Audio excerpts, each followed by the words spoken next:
try to do this with my little iPhone here. Just get a little 30-second clip of each exercise as I go through my own workout until I have the luxury of having somebody follow me around with the nice camera. Until now, I have a little self-made selfie stick here. So let's see how it works.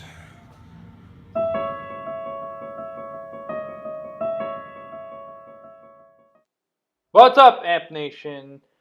Doing a little leg training today, and I wanted to give you a little bit more insight on my warm-up and how simple my workouts are, but how specific they are to each muscle and how I activate the proper muscles before the work at hand. So you just watched me do a QL stretch. QL, quadratus lumborum, is a deep muscle in the abdomen that helps extend the lumbar spine. Extend the lumbar spine, you may know that with the deadlift. That's extension. Sometimes a tight QL prevents proper glute activation. So I try to stretch and then immediately strengthen to teach the correct and proper movement pattern before I do more leg exercises. Here I'm doing a dead bug variation.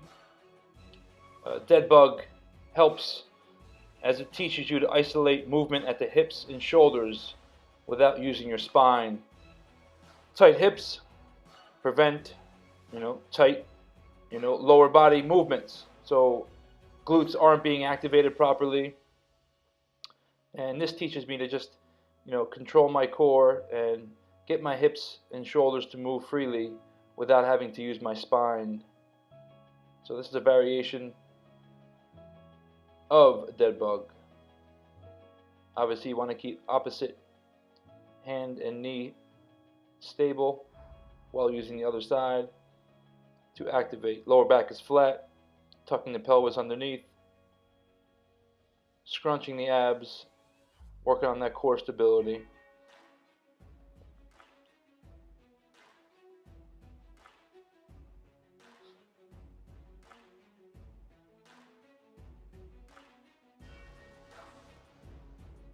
Next up, ankles are super important.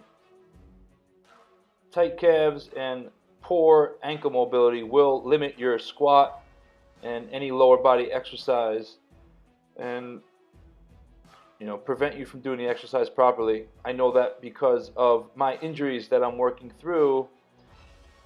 I just take more time to prepare before my exercises nowadays. A little jump rope to get the heart pumping.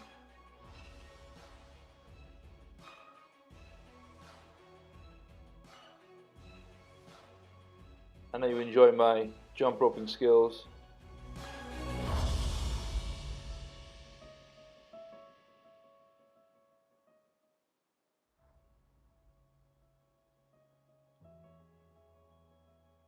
Glute ham developer. We don't have any machines in the studio on purpose. I like to use my body weight and use the most natural form of training to get maximum benefit. The minute my knee bends, my hamstrings are engaged, and I'm getting a little blood in my hamstrings before the squat, which is my major exercise of this particular leg workout. I filmed leg extensions, or I tried to, but the camera wasn't working, or a camera wasn't on, my iPhone wasn't on, so I didn't get any of that. But I did do leg extensions as well to get some blood in the quads.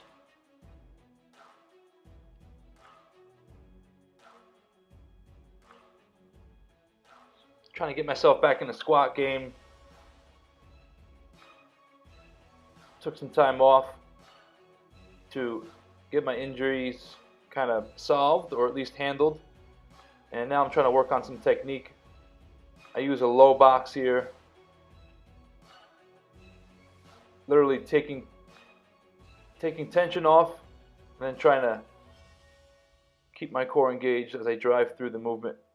I'm also trying to work on my range of motion.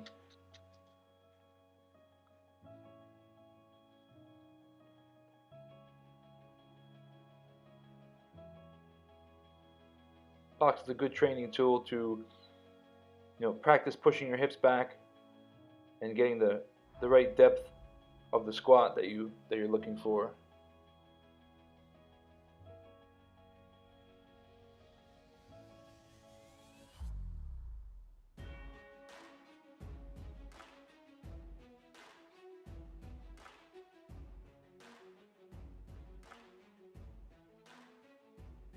Went a little bit heavier.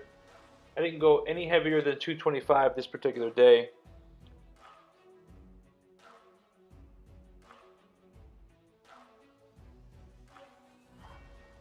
I don't really care about weight anymore. I want to make sure I'm performing the exercise correctly.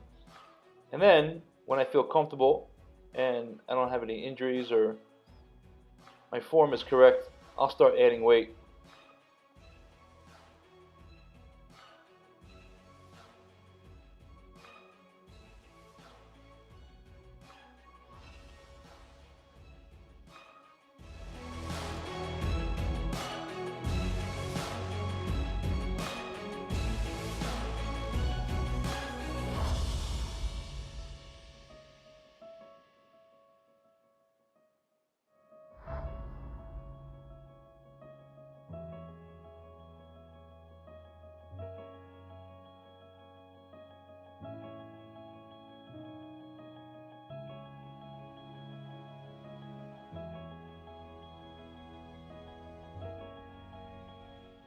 Round 3. I believe I did 4 or 5 sets this day.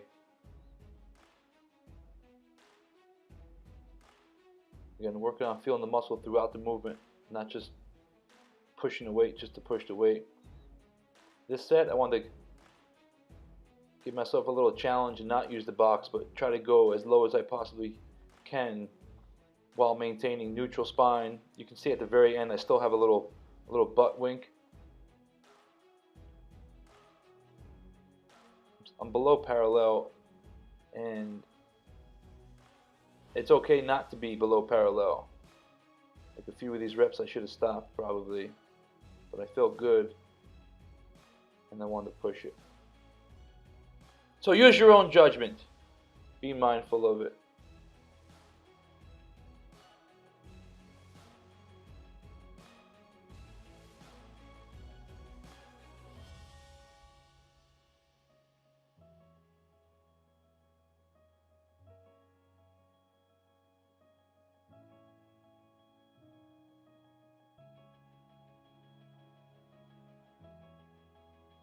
Try to stay in the mid-range at my last set.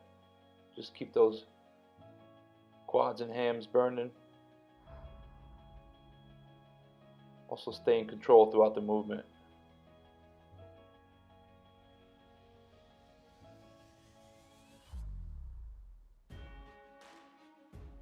I do use the Reebok CrossFit lifters. I feel like it gives me a little bit of just enough calf raise, just enough heel raise to get my depth on my squats.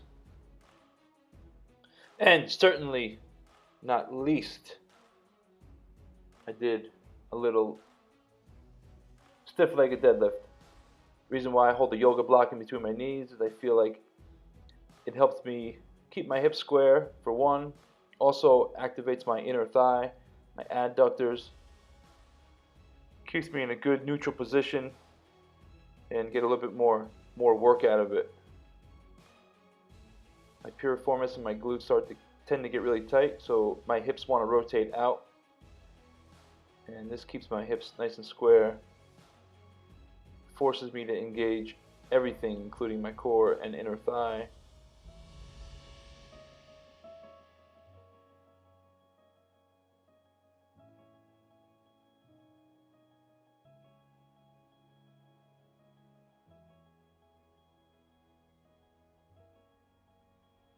Going all the way down to the bottom, as long as my hips stay square, and as long as my back stays neutral.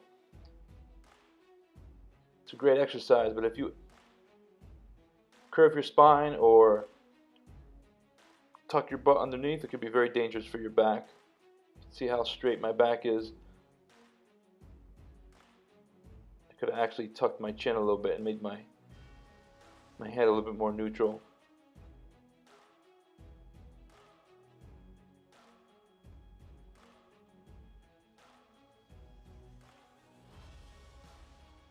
It's one of my favorite exercises for overall hamstring development and pump. Glutes also take a hit with these, and lower back.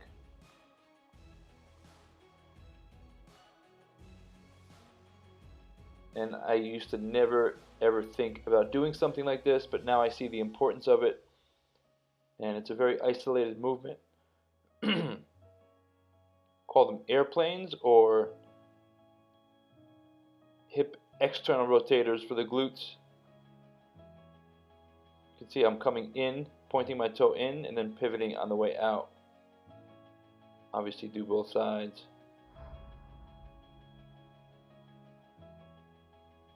Two or three sets of 20 at the end of your workout should be sufficient. Or you can actually start your workout with this to activate those glutes prior to any lower body movement.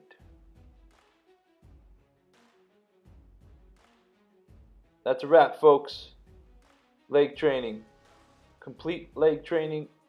Just hitting some shots here. I'm about 205 right now. Feeling pretty happy with how my quads are looking in the off season. But stay tuned.